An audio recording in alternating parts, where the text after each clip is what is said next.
At 8:17 on the morning of August 15th, 1944, Staff Sergeant Audie Murphy crouched behind a pile of Mediterranean rocks 300 yards inland from Pampelon Beach, watching his best friend Lattie Tipton crawl toward a white handkerchief. The morning air still carried the smell of cordite from the naval bombardment that had pounded the French coast for 2 hours before the first wave hit at 800 hours, and Murphy could hear the distinctive ripping cloth sound of German MG-42s echoing off the vineyard terraces above them. At 19 years old, Murphy had already earned a reputation as the calmest man in Company B of the 15th Infantry Regiment, the soldier who never flinched when machine gun fire walked across his position. But now he felt his stomach twist as Tipton moved toward what looked like surrender. The German voice had called out "Kamerad" 3 times from a rocky outcrop 40 yards ahead, accompanied by frantic waving of what appeared to be a torn undershirt tied to a stick. Every man in the unit knew the rule. White cloth meant ceasefire, hands up meant prisoner processing, and the Geneva Convention protected soldiers who quit fighting. Murphy had been taught that civilized armies honored surrender signals because the alternative was a war without mercy, where no man could ever safely quit the field. Tipton believed it too, which was why he was low-crawling through the scrub brush with his rifle slung, one hand extended to show he carried no weapon, moving to accept what every manual said was a legitimate enemy capitulation.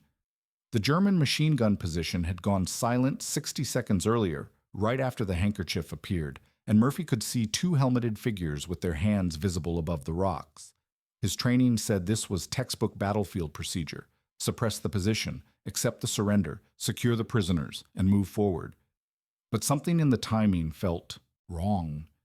The way the fire had stopped so cleanly, the way the voices carried just far enough to be heard, but not quite far enough to sound genuine. Murphy raised his carbine and tried to draw a bead on the rocks, but Tipton was directly in his line of fire, still crawling forward with the trust of a man who believed wars had rules. The machine gun opened up when Tipton was 10 feet from the white cloth, and Murphy watched his best friend die believing in something that had just been turned into a weapon against him. The machine gun that killed Lattie Tipton fired in 3-round bursts, each burst lasting roughly 1/5 of a second at 1,200 rounds per minute cyclic rate. Murphy counted them automatically. 3. Pause. 3.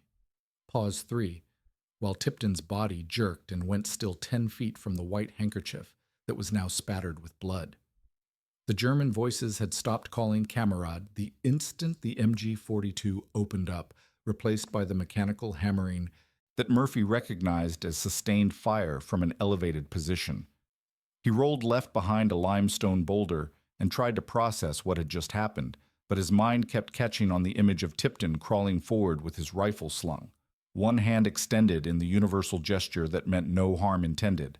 The Geneva Convention said that gesture should have protected him. Every field manual Murphy had read said white cloth meant ceasefire.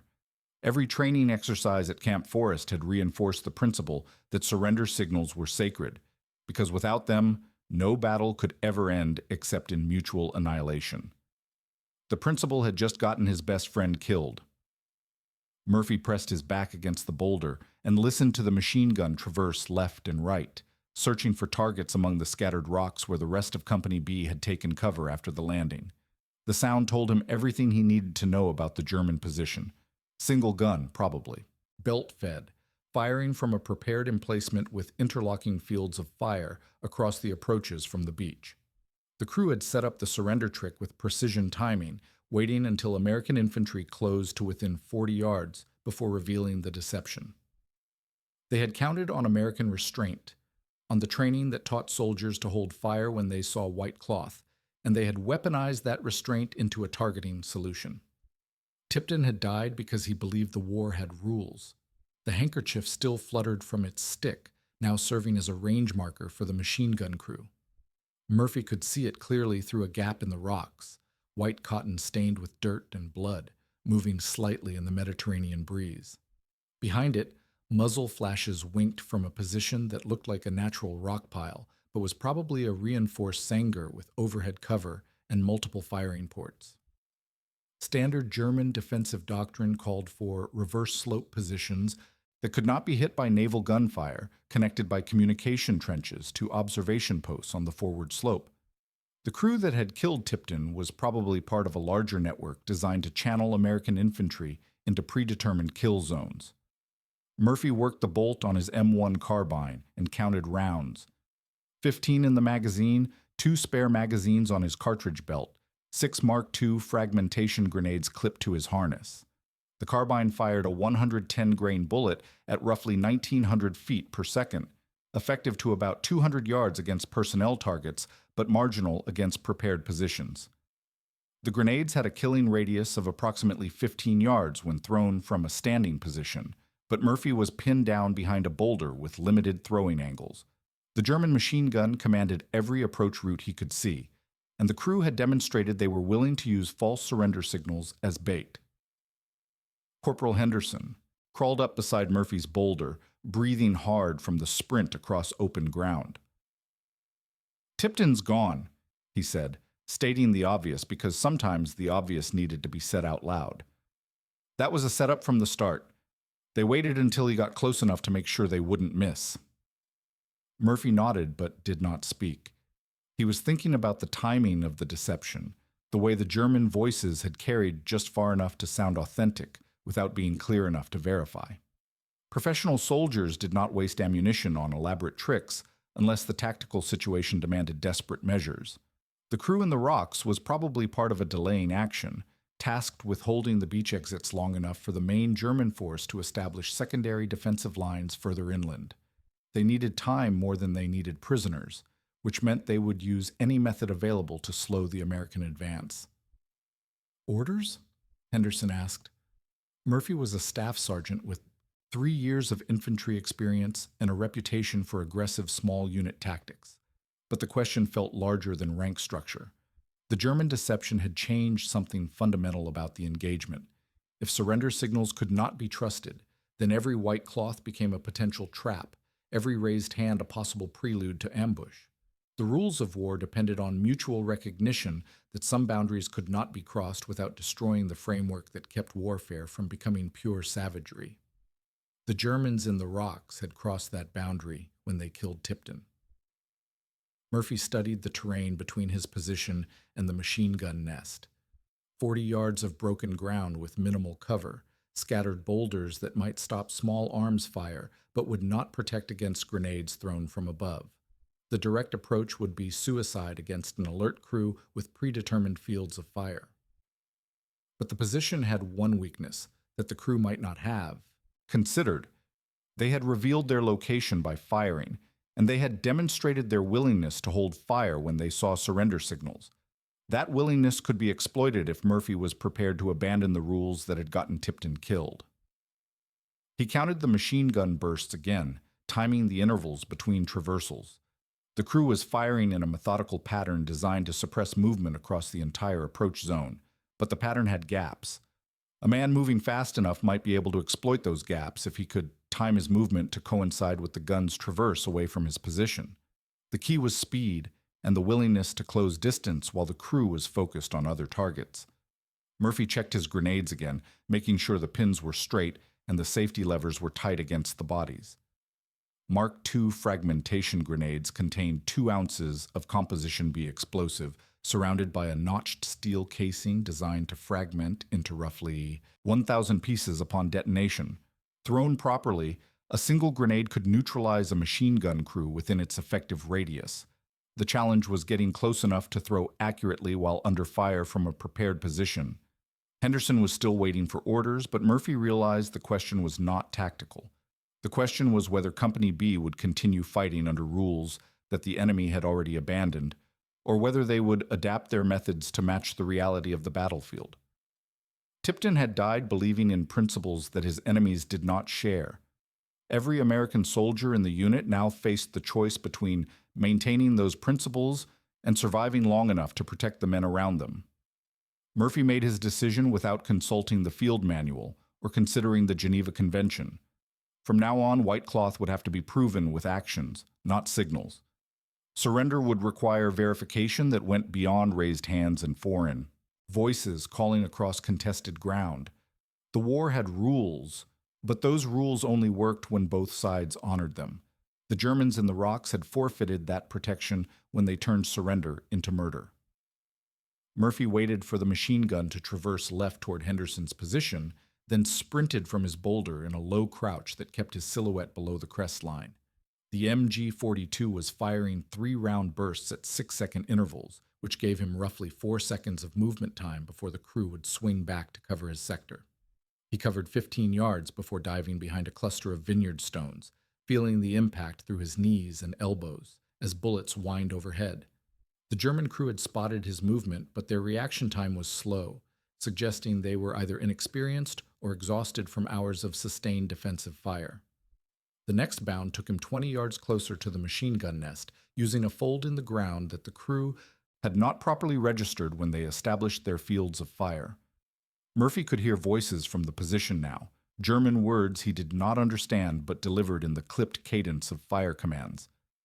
The accent sounded Bavarian, which meant these were probably regular Wehrmacht infantry rather than SS or specialized assault troops. Regular infantry could be predictable if you understood their training, and Murphy had studied German small unit tactics during the Sicily campaign 6 months earlier. He pulled the pin on his first Mark II grenade and let the safety lever fly, counting off the 4-second fuse delay while calculating distance and trajectory. The German position was roughly 25 yards away and 8 feet higher than his current location, which meant he needed to throw the grenade in a high arc that would clear the lip of their fighting position and detonate inside their protected space. Standard procedure called for cooking the grenade for 2 seconds to prevent the enemy from throwing it back, but Murphy held it for 3 seconds because he wanted the explosion to occur in the air above their heads rather than bouncing around on the ground where they might find cover. The grenade detonated with a sharp crack that echoed off the hillside, followed immediately by screaming from the German position. Murphy did not wait to assess the damage. He was already moving before the fragmentation stopped flying, sprinting up the slope in a zigzag pattern that made him difficult to track with automatic weapons. The machine gun fired twice more, but the bursts were wild and high, suggesting the crew was disrupted if not eliminated. Murphy covered the final 15 yards in less than 8 seconds, reaching the edge of the German position while smoke and dust still obscured visibility. The machine gun nest was carved into the reverse slope of a rocky outcrop, with overhead cover made from pine logs and local stone. The position commanded excellent fields of fire across the beach approaches, but offered limited protection against close assault from the flanks. Murphy could see 2 German soldiers inside the position, one motionless beside the MG-42, the other crawling toward a Gewehr 43 rifle propped against the back wall. The crawling soldier was bleeding from multiple fragmentation wounds, but still capable of returning fire if given the opportunity. Murphy dropped into the position and put 2 rounds from his carbine into the wounded German before the man could reach his rifle. The shots were fired from a range of less than 6 feet, and both bullets struck center mass with immediate effect. The soldier collapsed beside his weapon, making a wet, gasping sound that lasted perhaps 10 seconds before stopping entirely. Murphy checked the other German and confirmed he was dead from grenade fragmentation, then turned his attention to the machine gun that had killed Tipton. The MG-42 was mounted on a sustained fire tripod with a spare barrel carrier and approximately 400 rounds of belted ammunition. The weapon showed signs of heavy use. The barrel was dark with carbon fouling, and the feed mechanism was stained with gun oil and propellant residue. Scattered around the position were empty ammunition containers, water bottles, and personal equipment that suggested the crew had been in place for several hours before the American landing. They had prepared for a long defensive engagement, not the quick withdrawal that circumstances now demanded. Murphy lifted the machine gun from its tripod mount and checked the bolt mechanism. The weapon was loaded and ready to fire, with a belt of steel core ammunition feeding from the left side. German doctrine called for machine gun crews to carry their weapons when retreating under pressure, but these soldiers had been caught in position by Murphy's assault and killed before they could implement withdrawal procedures. The MG-42 now belonged to Company B, along with its remaining ammunition and the tactical advantage of its elevated firing position. Henderson appeared at the edge of the German position, breathing hard from his own advance up the slope. "Jesus, Murphy, you took them out single-handed." He surveyed the dead Germans and the captured equipment with the expression of a man trying to process what he had witnessed. That was 40 yards through machine gun fire. Murphy was already repositioning the MG-42 on its tripod, adjusting the traverse and elevation mechanisms to cover the approaches they had just used. The German position offered excellent observation across the entire beach area, and he could see other American units still pinned down by additional machine gun nests scattered throughout the hills. The tactical situation was beginning to clarify. The Germans had established a defensive network designed to channel attacking infantry into interlocking kill zones using natural terrain, features to multiply their limited manpower. "Get on the radio," Murphy said, settling behind the captured machine gun. "Tell Lieutenant Morrison we have overwatch on the main approach, and tell him we need more ammunition. I'm down to 1 magazine for the carbine." Henderson worked his way to the field radio while Murphy studied the German ammunition belt. Steel core bullets with armor-piercing capability, manufactured at the Polt factory in Magdeburg, according to the head stamps. Each round was designed to penetrate individual body armor at ranges exceeding 800 yards, which meant the MG-42 could engage targets far beyond the effective range of American small arms. The Germans had positioned their machine gun crews to exploit that range advantage, forcing American infantry to close distance under fire or remain pinned in positions that offered no tactical value. Murphy adjusted the weapon's rear sight to 300 yards and selected his first target. Another German machine gun position approximately 400 yards to the northeast, currently firing down on American troops advancing from the beach. The crew was partially concealed behind a rock wall, but visible enough for precision fire if Murphy could maintain sight alignment despite the weapon's recoil. He had never fired an MG-42 in combat, but the operating principles were similar to other automatic weapons he had used during the Sicily and Italian campaigns. The first burst of 6 rounds struck low and left of the target position. Murphy adjusted his point of aim and fired again, this time seeing stone chips fly from the rock wall as his bullets found their mark. The German machine gun stopped firing immediately, suggesting the crew had either been hit or forced to take cover. Murphy continued to engage the position with short bursts, methodically destroying equipment and suppressing any attempt to return fire. Within 10 minutes, the tactical situation on the hillside had changed completely. The captured MG-42 provided Company B with the firepower and range advantage necessary to suppress remaining German positions, allowing American infantry to advance from cover and assault each machine gun nest individually.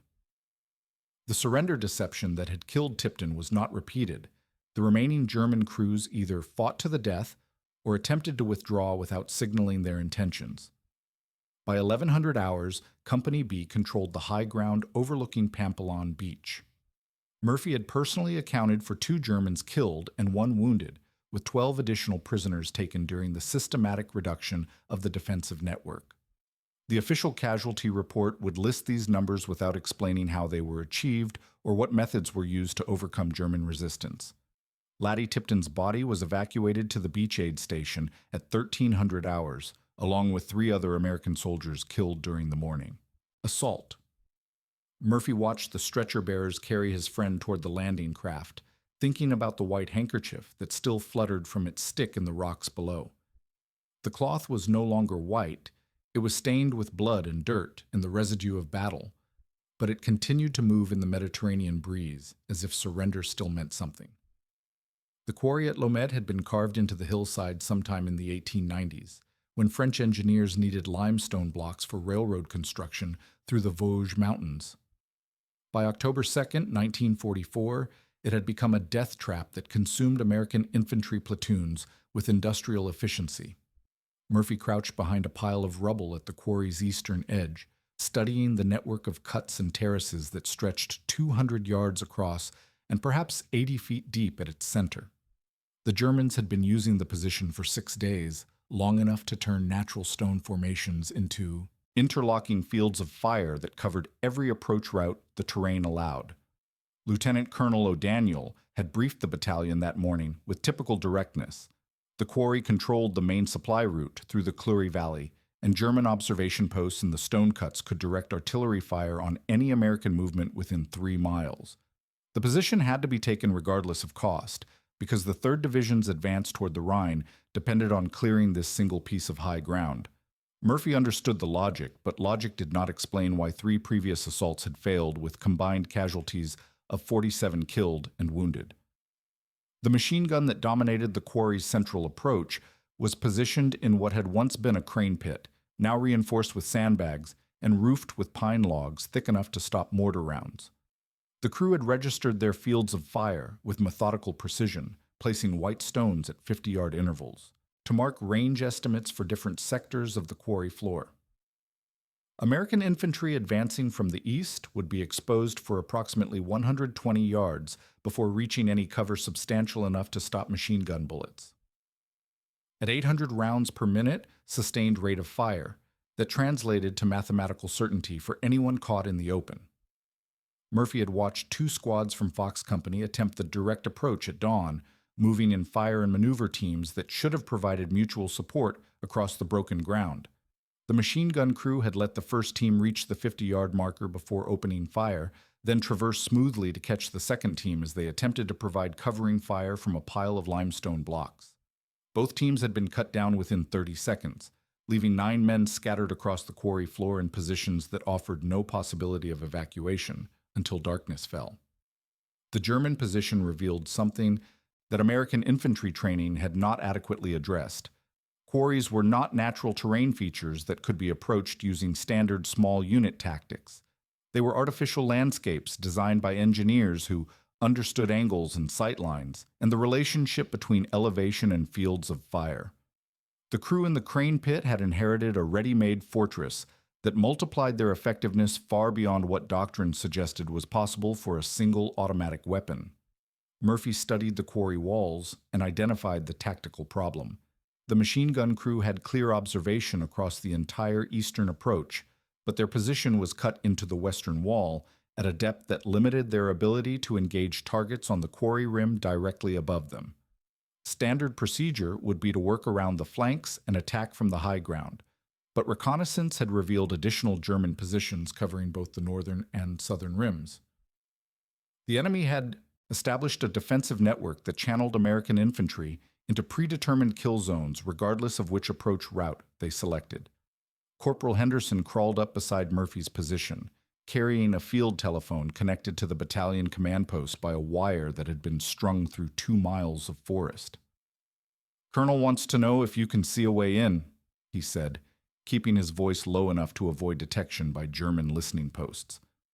"He's got artillery on call, but the Fire Direction Center says they can't guarantee precision shots into the quarry without risking our own people."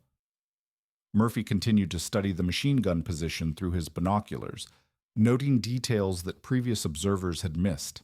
The crew was using a water-cooled weapon that required periodic barrel changes during sustained fire, which meant they needed access to ammunition and cooling water stored somewhere within their protected space. The sandbag revetment showed signs of recent construction, suggesting the position had been improved over several days of occupation. Most importantly, the firing ports were oriented to cover the quarry floor, but not the approach routes along the quarry walls themselves. "Tell the colonel to give me 20 minutes, Murphy said, already working out the sequence of movements that might allow a single man to reach the German position. "And tell him to have the artillery ready to fire for effect on my signal. I'll use white phosphorus to mark the target when I get close enough." Henderson looked skeptical. "That's 120 yards of open ground, Murphy. Nobody's made it past the 50-yard line." Murphy was already checking his equipment: 4 Mark II grenades, 2 magazines for his carbine, and a white phosphorus grenade for target marking.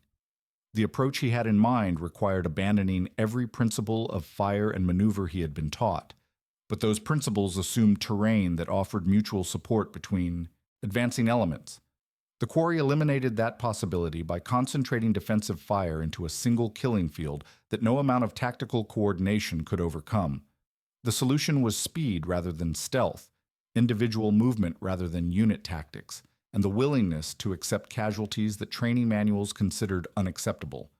Murphy would have to cover the distance to the machine gun position faster than the crew could track and engage him, using whatever micro-terrain the quarry floor provided, while accepting that most of his route would be completely exposed to enemy fire. He began moving at 1400 hours, when the afternoon sun was positioned to create shadows along the eastern wall that might complicate German range estimation. The first bound took him 30 yards across relatively smooth ground, using a low crawl that kept his profile below the level of the scattered stone blocks.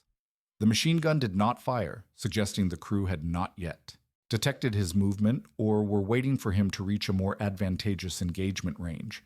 The second bound covered another 20 yards, but required him to cross a section of quarry floor that offered no concealment whatever. Murphy rose to a crouch and sprinted as fast as the rocky ground allowed, feeling completely exposed as his boots struck loose stone with each step. The machine gun opened fire when he was halfway across the open area, but the initial burst passed high and to his left, suggesting the crew was firing at an estimated position rather than precise aim point. Murphy dove behind a limestone block just as the second burst chewed fragments from the stone 6 inches above his helmet. The German crew was now fully alert and actively engaging him, which meant he had perhaps 60 seconds before they adjusted their fire and began putting accurate rounds into his position. The block that protected him was roughly 4 feet high and 6 feet wide, substantial enough to stop machine gun bullets, but not large enough to provide cover if he remained stationary while the crew refined their target data. The machine gun position was now 40 yards away, close enough for grenades, but still requiring Murphy to expose himself completely during the throwing motion. He could see muzzle flashes winking from the firing ports in the sandbag revetment and occasional glimpses of German helmets as the crew adjusted their weapons position to maintain fire on his location. The water-cooled barrel was glowing cherry red from sustained fire, suggesting the crew would need to change barrels soon or risk a mechanical malfunction that could silence their weapon temporarily. Murphy pulled the pin on his first grenade and held it for 2 seconds before standing upright and throwing it in a high arc toward the machine gun position. The throw required him to expose his entire upper body for nearly 3 seconds, during which time the German crew fired 2 bursts that passed close, enough for him to hear the supersonic crack of individual bullets. The grenade struck the sandbag wall and rolled into the crane pit, detonating with a muffled explosion that silenced the machine gun immediately. Murphy was already moving before the echo died away, sprinting directly toward the German position with his carbine ready to engage any surviving crew members.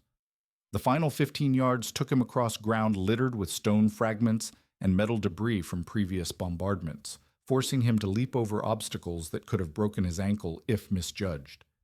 He reached the edge of the crane pit and looked down into the German position, seeing 3 soldiers sprawled around their silent weapon.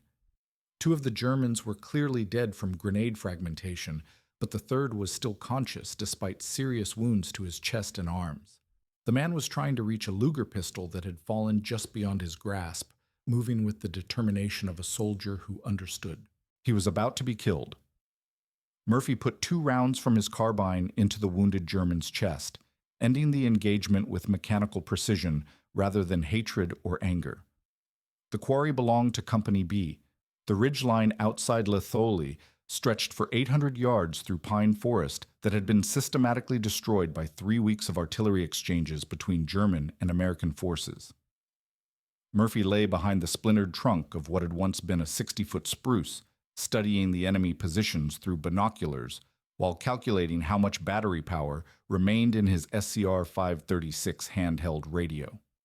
The device weighed 5 pounds and measured roughly 8 inches tall, designed for short-range tactical communications but capable of reaching divisional artillery under ideal atmospheric conditions.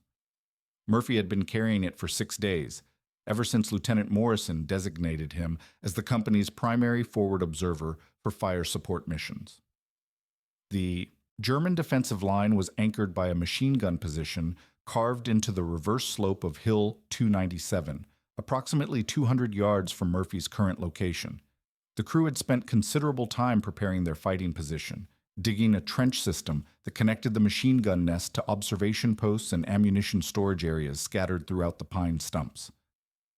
Murphy could see sections of communication trench through gaps in the forest, suggesting the Germans had established a network capable of supporting sustained defensive operations even under heavy bombardment.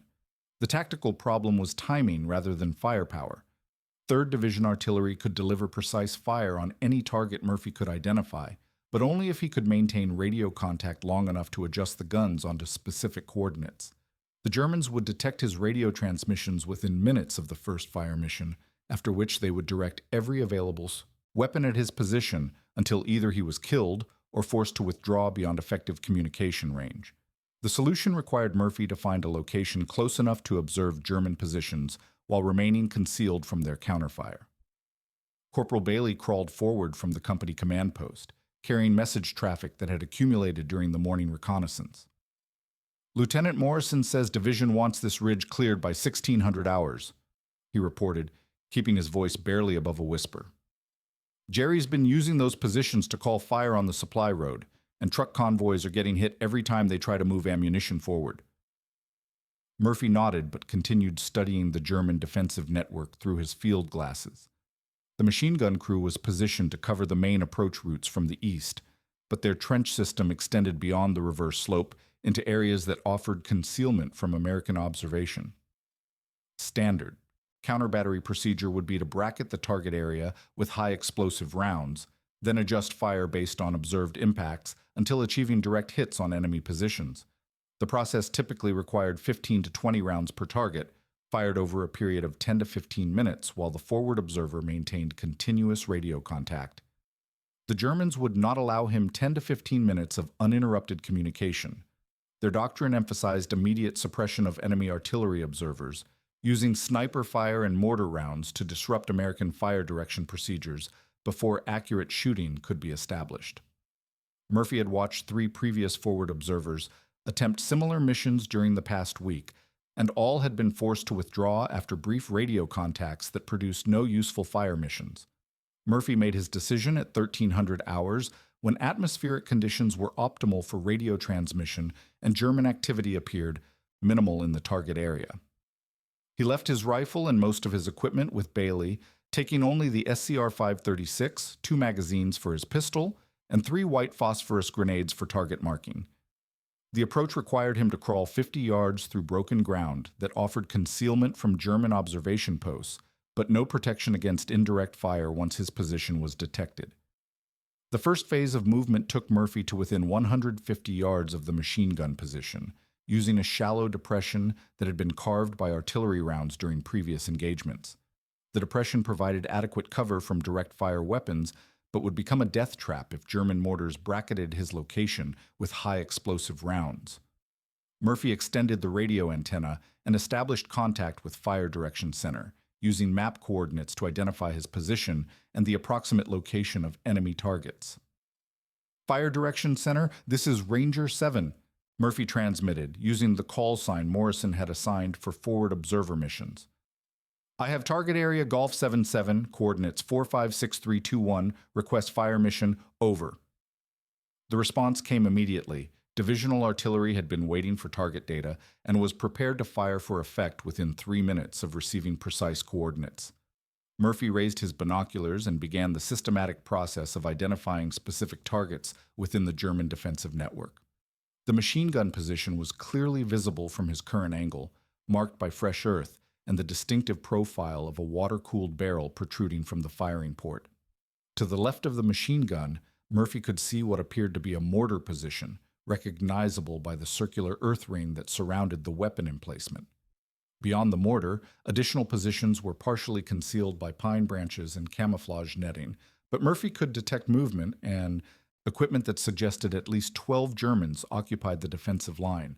The first artillery rounds impacted at 1307, landing approximately 75 yards short of the target area. Murphy observed the fall of shot and transmitted corrections, adjusting fire 50 yards forward and 25 yards left to bring the impact area onto the German positions. The second volley landed closer, but still missed the primary targets, requiring additional adjustments that Murphy relayed while German rifle fire began searching the area around his radio position. By 1315, Murphy had directed 6 separate fire missions, while German counter-battery fire systematically bracketed his location with mortar rounds and direct fire from multiple small arms. His radio position was now completely compromised, and German infantry had begun maneuvering to assault his depression from 3 directions. The artillery fire was achieving hits on German positions, but Murphy needed to maintain radio contact for at least 15 more minutes to ensure complete destruction of the defensive network. Murphy crawled 20 yards to a new position while continuing to transmit fire corrections, using terrain features to mask his movement from German observers. The SCR-536's battery indicator showed diminishing power levels, suggesting he had perhaps 20 minutes of transmission time remaining before the radio became inoperative. German mortar rounds were now impacting within 30 yards of his position, close enough that steel fragments were striking the ground around his foxhole with metallic ringing sounds. The 7th fire mission achieved direct hits on the machine gun position, producing a secondary explosion that suggested ammunition storage had been detonated. Murphy observed German personnel attempting to evacuate their positions and called for additional rounds to catch them in the open. The 8th mission scattered high explosive shells across the entire trench system, silencing return fire and forcing survivors to seek cover in areas where they could no longer observe American movement. At 13:35, German counter-battery fire intensified to the point where Murphy could no longer maintain his radio position without accepting casualties that would eliminate his effectiveness as a forward observer. He transmitted final target coordinates while crawling toward a new location 30 yards to his rear, dragging the radio and antenna while German small arms fire searched the ground he had just occupied. The final artillery mission delivered 18 rounds of high explosive directly onto the remaining German positions, producing explosions that could be heard 3 miles away at the division command post. Murphy maintained radio contact for 57 minutes while directing artillery fire that killed 15 German soldiers and wounded approximately 35 others. 2 prisoners were taken from the ruins of the defensive network, both suffering from shell shock and fragmentation wounds that required immediate medical evacuation. The German machine gun that had controlled the ridgeline for 3 weeks was destroyed along with its crew, and the mortar position was eliminated by direct hits that scattered equipment across 50 yards of forest. The supply road through the Clury Valley reopened at 1600 hours, allowing American truck convoys to move ammunition and medical supplies forward without interruption from German artillery observers. Murphy's radio had died during the final fire mission, its battery completely exhausted after nearly an hour of continuous transmission under combat conditions. He carried the dead radio back to company headquarters, where Lieutenant Morrison was already planning the next advance toward the Rhine River crossing sites. The ridge belonged to the 3rd Division, purchased with mathematics that reduced warfare to simple equations involving coordinates, timing, and the precise delivery of high explosive shells onto map grid squares. Murphy had learned that artillery could substitute for infantry assault if one man was willing to remain in radio contact long enough for the guns to do their work. It was a lesson that would matter when the war's final test came in the snows of Alsace. The German attack began at 14:10 on January 26, 1945, with 6 Panzer Mark IV tanks advancing through the snow-covered wheat fields outside Holzwihr, while approximately 200 infantry followed in extended formation. 2nd Lieutenant Murphy watched the assault develop from his command post in a shallow depression 300 yards from the village, using field glasses to count enemy strength while calculating how long his company could hold their positions against armor-supported attack. Company B numbered 42 men that morning, reduced from full strength by casualties sustained during 3 weeks of fighting in the Colmar Pocket, and their heaviest weapons were 2 30-caliber machine guns and a single 60mm mortar with 18 rounds of ammunition. The tactical situation was clear to Murphy within the first 5 minutes of the German advance. His company was deployed in hasty defensive positions that offered concealment from small arms fire, but no protection against tank guns or high explosive shells. The German commanders had timed their attack to coincide with heavy snowfall that limited American artillery observation and close air support, while their armor advantage would allow them to overrun American positions through direct assault.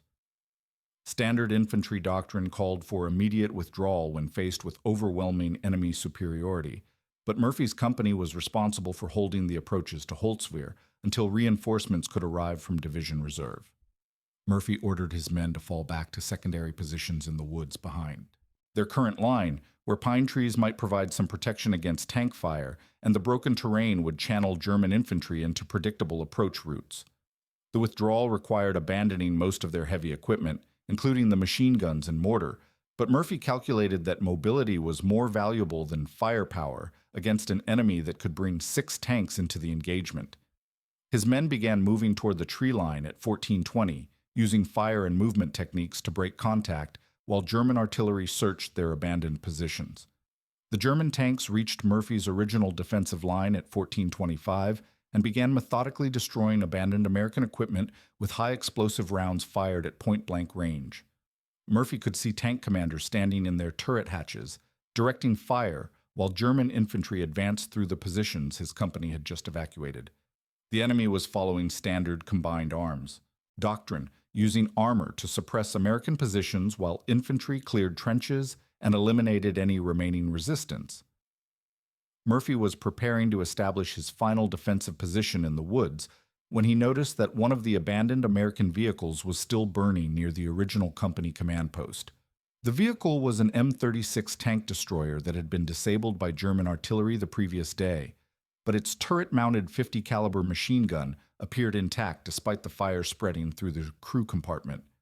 The Browning M2 machine gun was capable of engaging targets at ranges exceeding 1,500 yards, with enough penetrating power to damage tank vision blocks and external equipment if properly employed. The tactical calculation was simple. Murphy could retreat with his company and establish a defensive position in the woods that might delay the German advance for 30 to 40 minutes before being overrun, or he could attempt to use the abandoned tank destroyer's machine gun to engage German armor while his men withdrew to safety. The first option preserved his life but guaranteed the loss of Holtzwihr within the hour. The second option offered the possibility of stopping the German attack entirely, but required Murphy to remain in an exposed position while fighting alone against 6 tanks and 200 infantry. Murphy made his decision at 1430, ordering his company to continue withdrawing while he moved toward the burning tank destroyer. The vehicle was positioned on slightly elevated ground that provided clear fields of fire across the approaches to Holtzwihr, and the 50 caliber machine gun was loaded with armor-piercing ammunition capable of penetrating German tank armor at close range. Murphy reached the tank destroyer and climbed onto the turret while flames from the engine compartment began spreading toward the ammunition storage area. The first German tank was now within 400 yards of his position, advancing steadily through the snow while firing high explosive rounds at suspected American positions in the woods. Murphy settled behind the 50 caliber machine gun and adjusted the weapon's elevation to engage the lead tank's driver vision block, which represented the most vulnerable point on the vehicle's frontal armor. The Browning M2 fired 750 rounds per minute from a belt-fed ammunition system, with each round capable of penetrating roughly 1 inch of steel plate at combat ranges. Murphy opened fire at 1435, sending a burst of armor-piercing rounds into the lead tank's front slope at a range of 380 yards. The bullets struck with bright flashes that indicated successful penetration, and the tank immediately stopped advancing while smoke began pouring from its engine compartment.